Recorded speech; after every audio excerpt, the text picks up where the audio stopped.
โอ้ยโอ้ยเกินไปแหงบ่ถือบ่ถืออยู่เนาะโอ้ยโอ้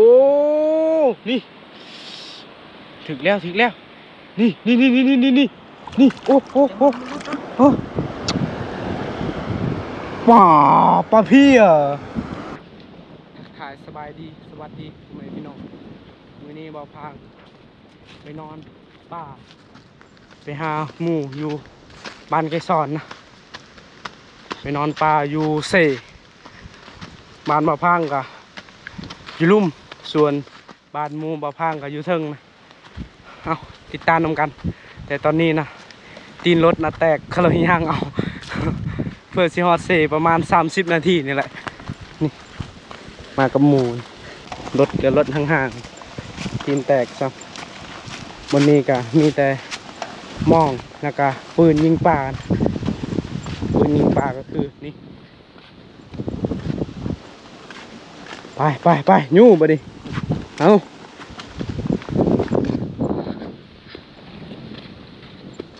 แบบนี้แหละคนสู่ชีวิต ว่าสิเปลี่ยนอย่างนอกแต่มันก็ใกล้กับบ้านนะใกล้กับบ้านคนก็เลยอยู่เอาอีกอย่างยันเสียเวลาเนี่ย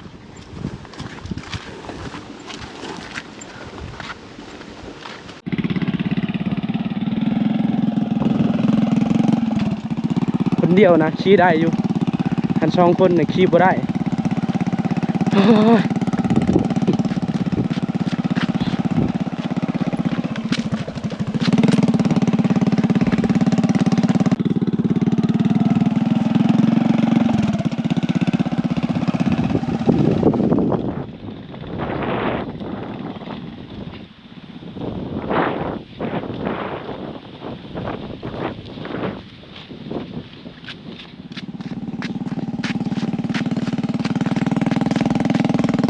ต้นบางไห่มีหมากอยู่เลยแต่หมากมันแข็งนะอยู่ลุมกะได้ยินแล้วเสียงนำเขาย่างกะครึ่งแล้วใกล้สิฮอดแล้วโอ้เพื่อสิฮอดนี่ขี่เทื่อพักผ่อน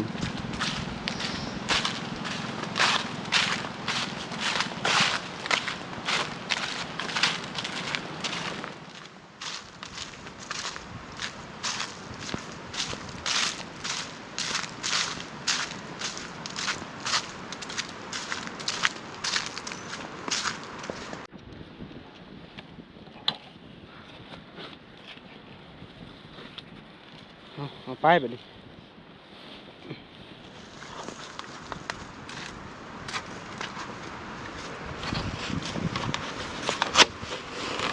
โอ้ย ลองใช้เลย เอาเครื่องเอาของแล้วก็มีหมูบะพางกับซีเอาน้ำมันไปรถเพราะว่ายันเขาเจ้าลักเท่านี้ชนลายเขาลักน้ำมันลักเครื่องของรถห่างๆเขาก็ยังลักเนาะได้บ่สิดึงนะโอ้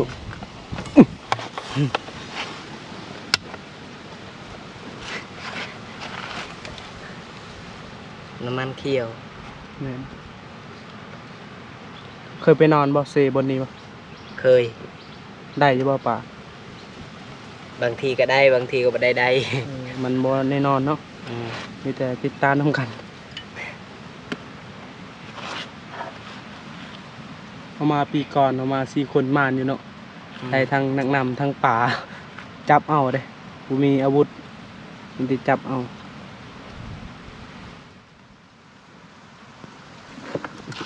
ก็มีคำบอกนั่นแหละ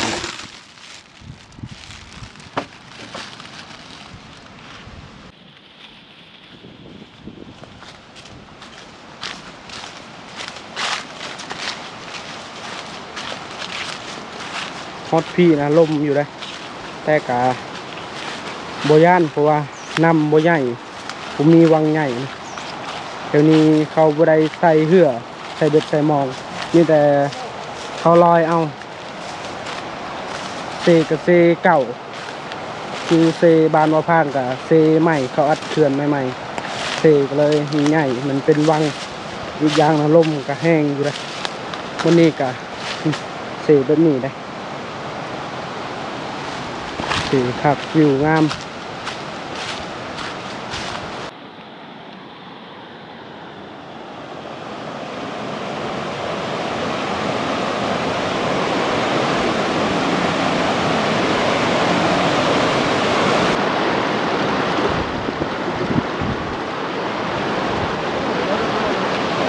ครัวนี่เขาเฮ็ดเองนะครัวใหม่ได้เฉย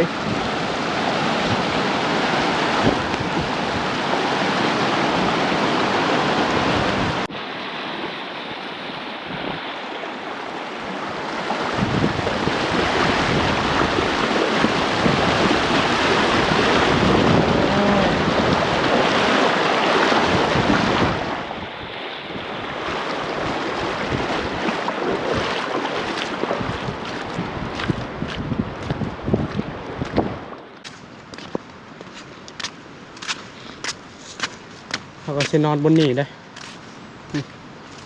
พักแล้วทุกคนเลย สิพักผ่อนบนนี้มองเขาใส่กะแค่นี้ยุลุ่มแล้วก็ยุลุ่มแล้วก็มีบานแกงลินขนละลายเลยแค่นั้นเขาลินแกงช่วงนี้กะสวงแดดเนี่ยแล้วก็เห็นเข้าเจ้านะดำป่ายิงป่าแล้วก็ตึกแค่โอ้เบิ่งวิว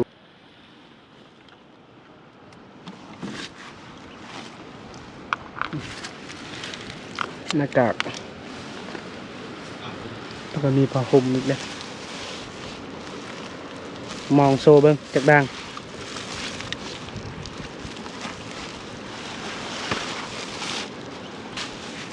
นี่มองใหม่บ่ แมน ดึงก่อนมองโปเนาะ แมน มองโปหรือว่ามองสองแล้วก็มีอีก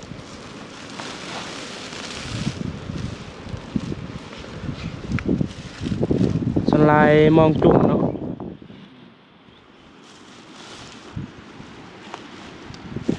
มอง50 ตาใส่บ่ได้เพื่อนี้เพราะว่าน้ำกะบ่ได้เลิกนะ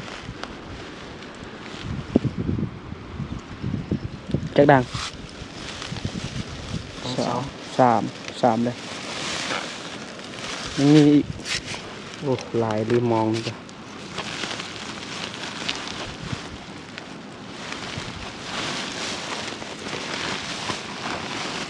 มีอยู่4เนาะ4ด่างมอง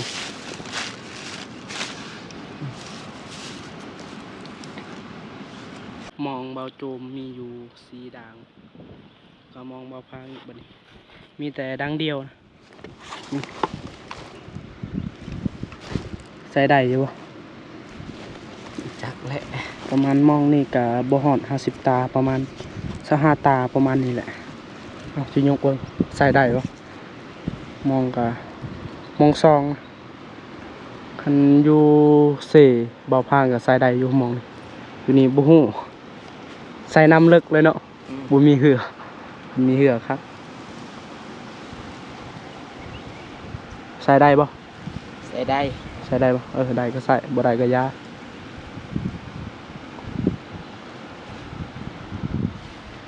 มองก็ลายอยู่ได้มาฮอดพีแล้วเฮาก็สิหาใส่มองมีแต่2 คนเฮานี่แหละนอนไปเบิ่งนำกันเลยวิธีใส่มองแล้วก็ฮอดค่ำๆประมาณ 7-8 โมงก็สิยามมองแล้วก็เอาปืนยิงป่าอีกอู้หูสิมานหรือบ่นะมื้อนี้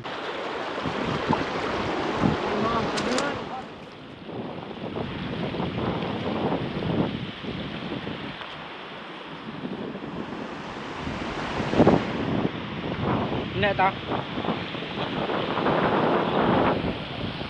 ใส่บนนี้บ่ใส่ไปได้บ่ดิ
ใส่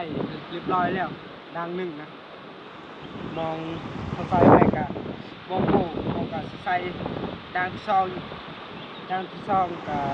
มองซองมอง2 นิ้วอากาศหนาว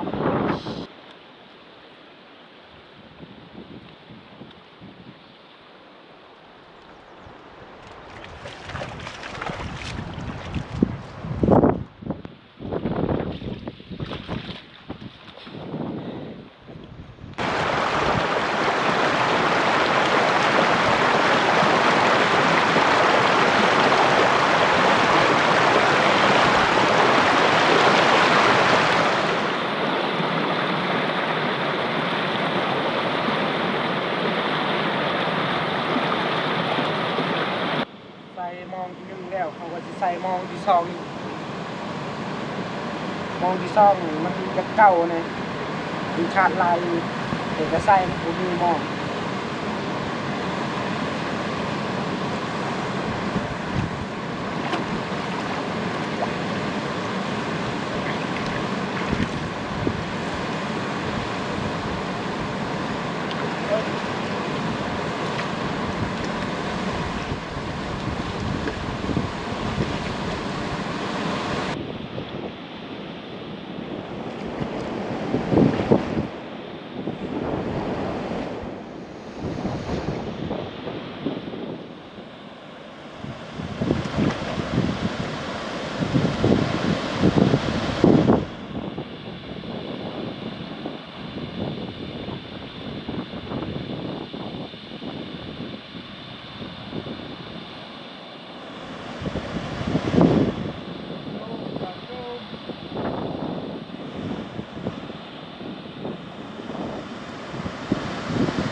มองใส่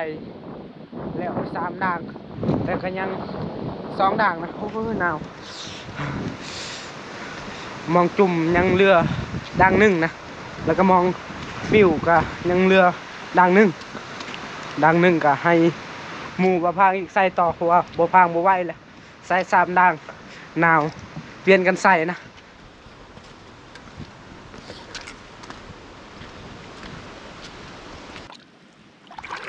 ให้เจ้าทินอีกใส่ มองได้ออก โอ้ย กันตะไคร้เนี่ยคือใหญ่ยางก็เป็น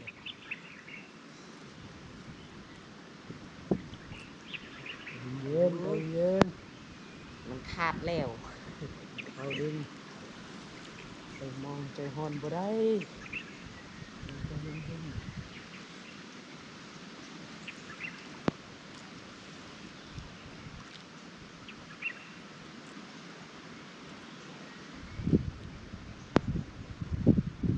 โทษม่วงเนาะ โดย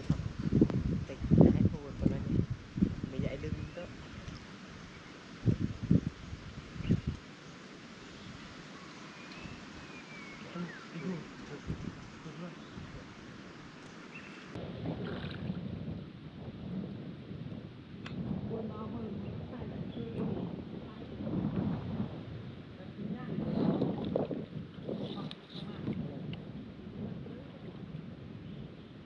เสียงไก่ป่าคันเสียงไก่ป่าเสียงนกกระเร็วที่ถึงมีกกมังไฮแน่นอนโอ้ได้ยินบ่โอ้ที่นี่ก็มีไก่ป่าอยู่ได้มันหากินแถวแคมป์ซีนะนี่ก็กกมังไฮวันนั้นก็กกมังไฮ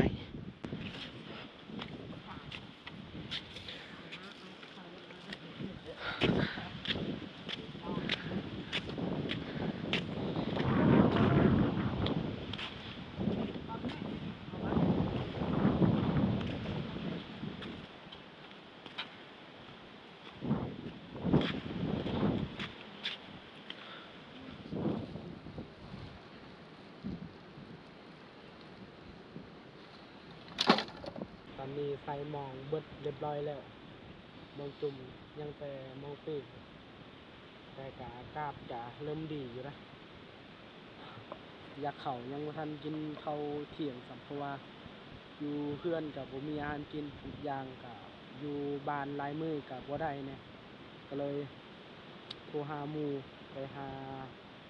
นอนแถวป่านะแบบนี้แหละชีวิตของบ่พางมักนะ คนเฮามักมันมือคือกัน ถ้าประมาณ 7-8 โมงเฮาก็สิยามมองบ่ไหวแล้วอยากเข้า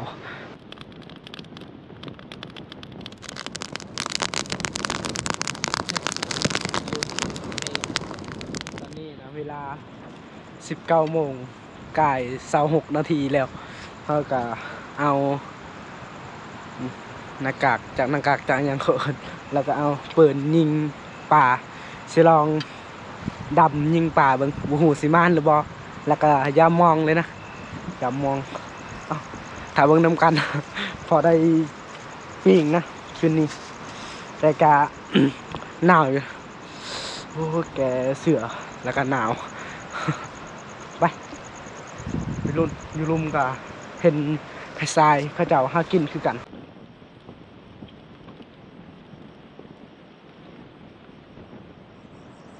มันแน่หรือวะ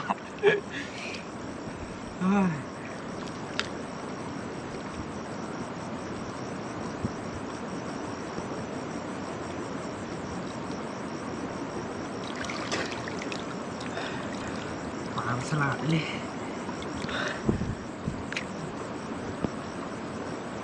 หมดวันนั้นนายกะว่าได้ป่ะทางจะลองหมดนี่มันเห็นเมื่อกี้นี่นะเห็นตานักนำวันนี้ป้าตัวใหญ่เลยเนาะเราจะหมดมันก่อน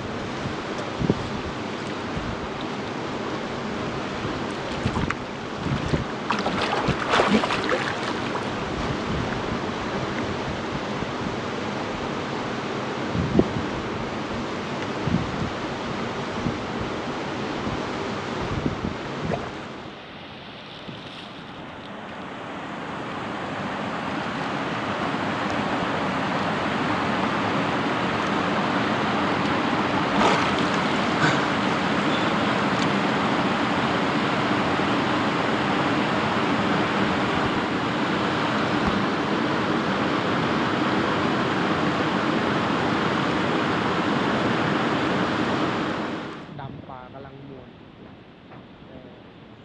บ่พางนะยามมอง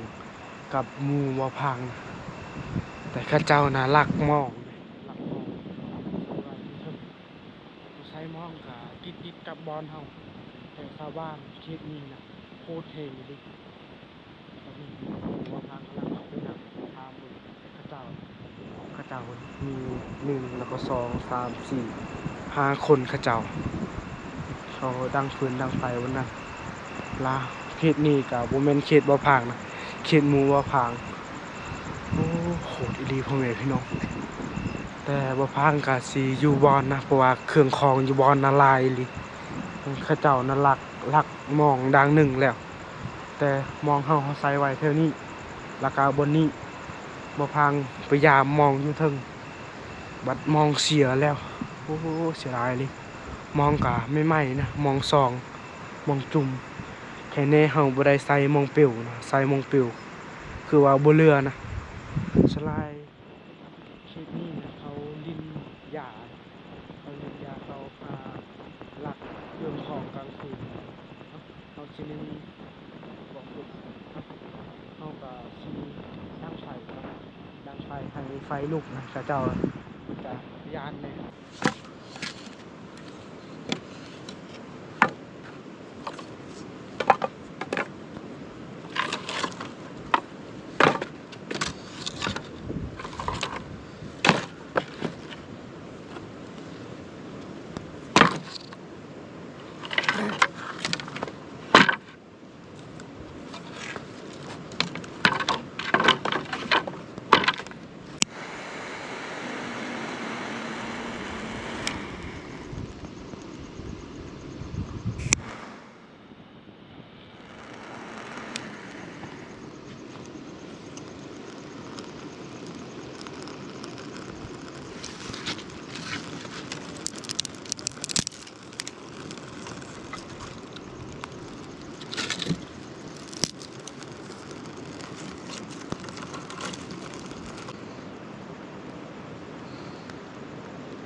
อนนี้เวลา10 โมงครึ่งแล้วเฮายามทำบิดกะประมาณ7-8 โมงประมาณนี้แหละ แต่กะบ่ถึกนะและอีกอย่างนะคนน่ะหลายตอนนี้คนกะบ่เห็นแล้วบ่เห็นจักคนเขากลับพากันกลับแล้วเพราะว่าดึกแล้ว10 โมงครึ่งแล้วเฮาก็สิพยายามเบิ่งพอได้อาหารกินนะตอนนี้อยากเข้าบ่มีอาหารกินซับไป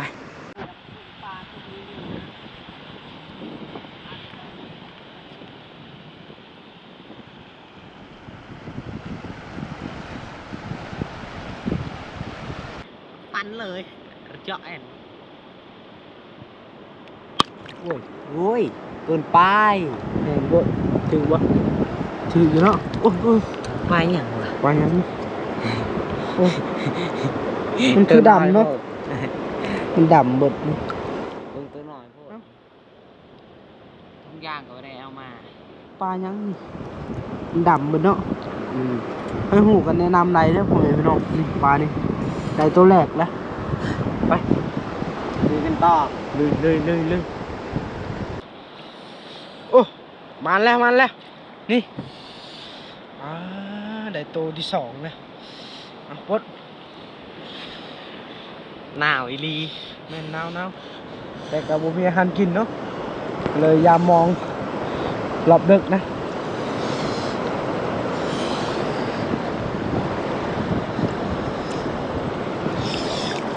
ยามต่อไปอีก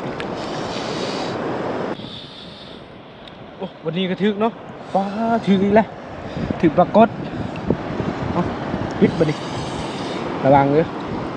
ระวังมันปักมือเด้อมาปานนี้เขาจับได้เริ่มเอามาถุงยางป่านี้หมันได้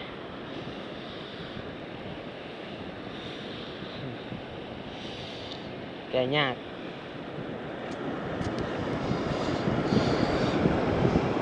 ทุกคนเลย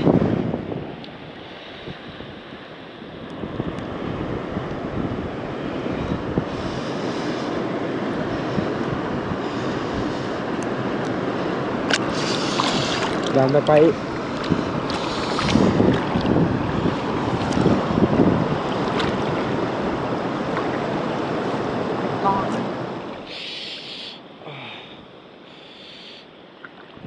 นำกระลึกอยู่เลย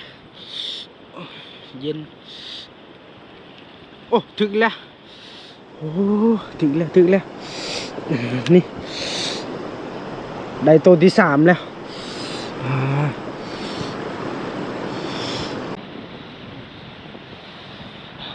ปลาสดๆร้อนๆ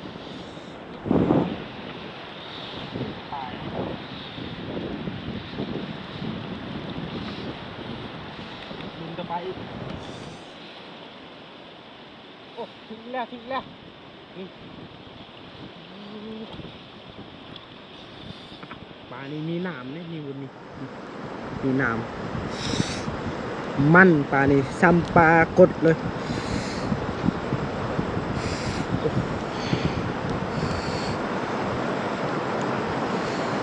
โอ้ย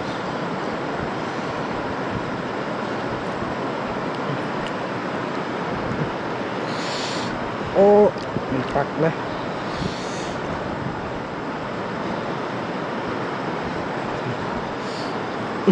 นี่ไปคุณต่อไปมานี่นี่ไปอีกปลาไม่ใช่ปลาสีดำๆจับปลาอย่างเคยมองก่อนมองโกนะมองตัวใหญ่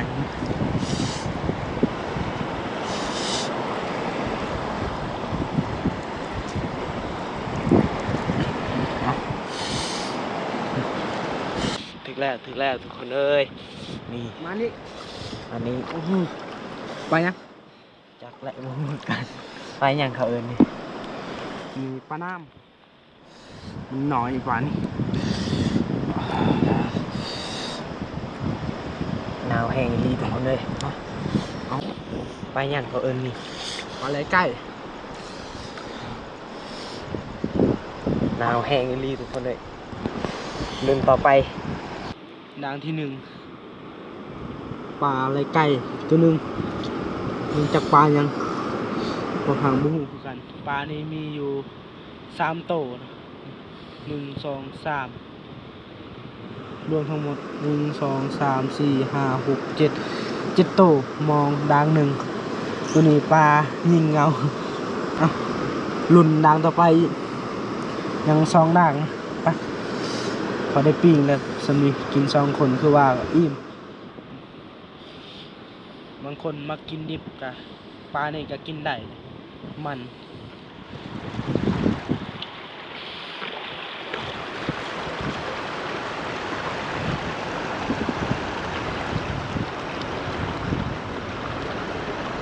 ดึงแล้วถึกแล้ว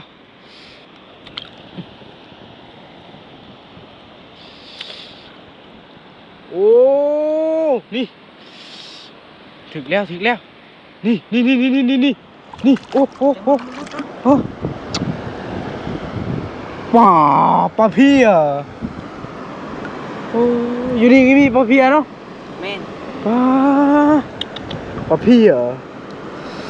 ปลาพางเคยได้แต่เซใหญ่นะเซน้อยสำนีก็มีนะนี่ปลาเพี้ยแล้วก็มีปลานี้อีกนี่ปลาลิ้นหยาจากปลาอย่างเขาเอิญนี่ปลาเพี้ย ดังที่3ในนี่ แม่นดังสุดท้ายเลยใหญ่อยู่เลยมันสิปลดมึงก็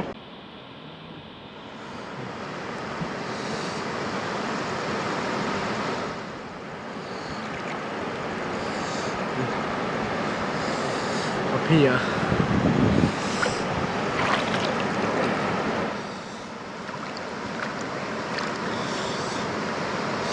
ปลาลิ้นหยา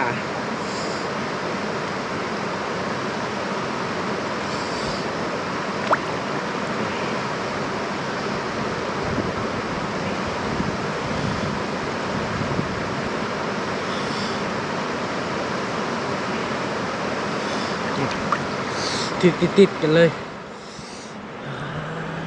รุ่นต่อไป แม่นไปทำเลิก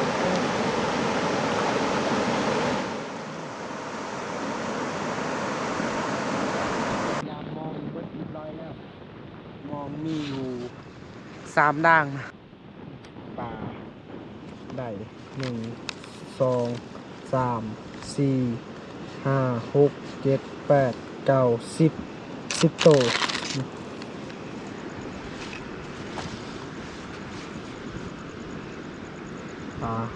มีตัวหน่อยตัวใหญ่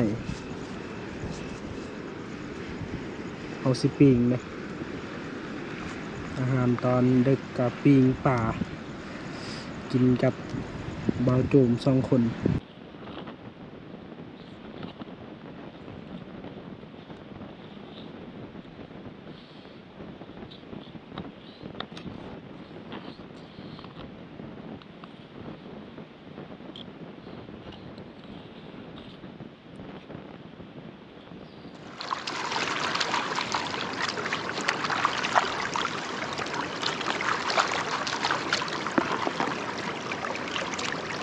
เรียวเลยไม่เรียว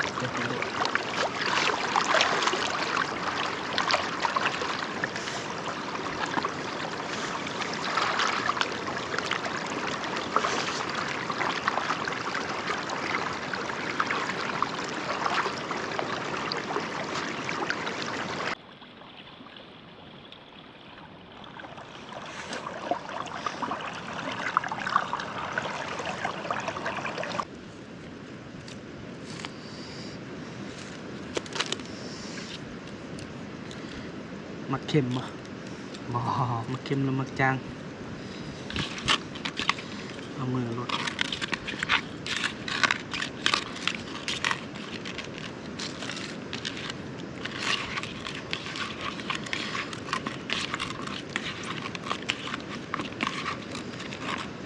มันในปิงเลย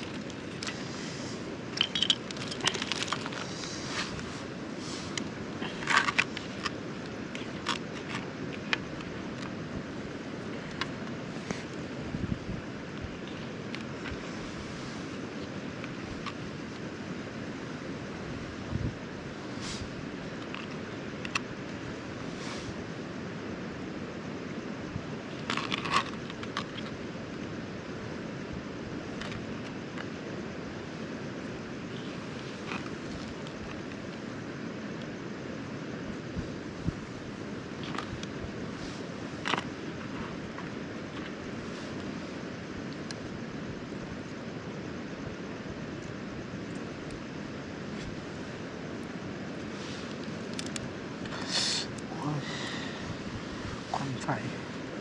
ได้แล้วเนาะได้แล้ว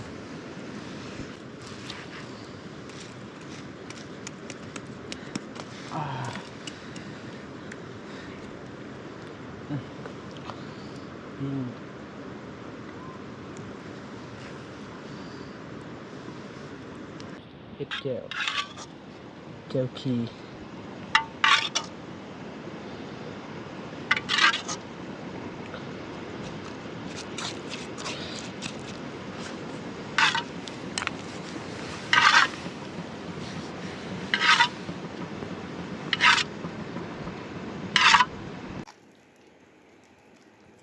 ปีนปลาเริ่มสุกแล้วโห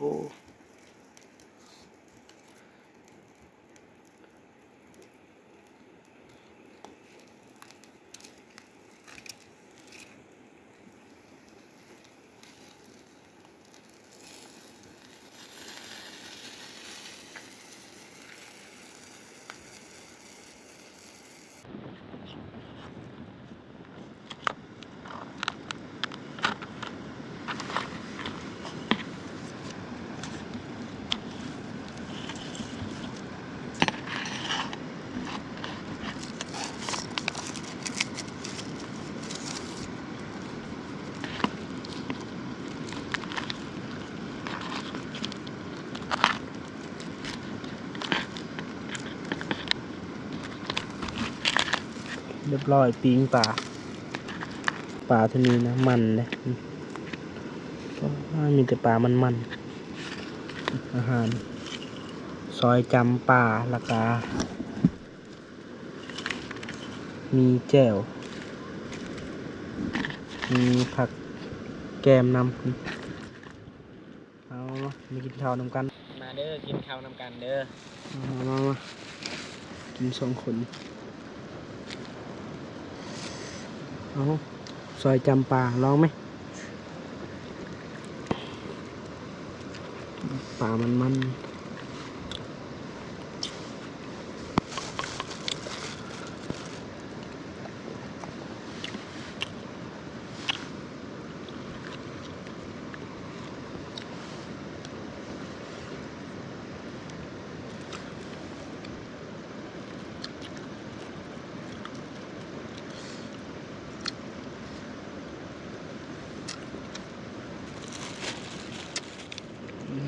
ผักแกมกัน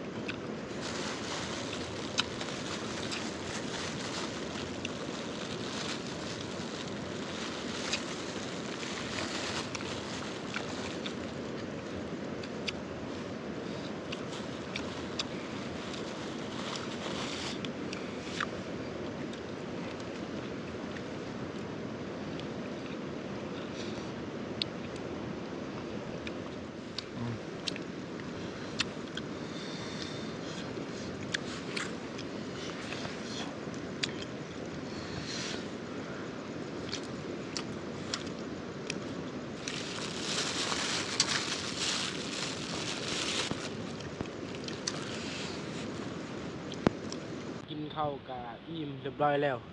คืนนี้เฮากับสินอนบนนี้นะแต่ก็เสียดายนะพ่อแม่พี่น้องเสียดายก็คือมองเฮาเสียนะเสียดังหนึ่งเขาเจ้านะหลักเฮานำบ่ทันนะการหาอยู่หากินกับแบบนี้เลยวันนี้นะต่างกับเสบานบ่พังเซบนนั่นนะก็ใส่มองใหญ่ได้แถวนี้ก็ใส่มองใหญ่บ่ได้เพราะว่าวังมันน้อยแถวนั้นนะวังใหญ่อีกอย่างนะปลาใหญ่มีแถวนี้นะปลาใหญ่มีอยู่แต่นะเขาเจ้าหากินตลอดนะลายแถวนี้มีบานแกงลีนแล้วก็บานตะงะบานทะเทบานไก่สอนหากินเซแถวนี้ปลามันก็บ่เรือเขาหากินตลอดแต่ก็พอได้กินอยู่ยามมองได้แต่10 โตมอง3 ด่างเอาสำหรับคลิปนี้กับบ่มีอย่างไรก่อนอื่นก็ต้องขอบใจพ่อแม่พี่น้องติดตามและให้กำลังใจคลิปหน้าพอกันไหมบ๊ายบาย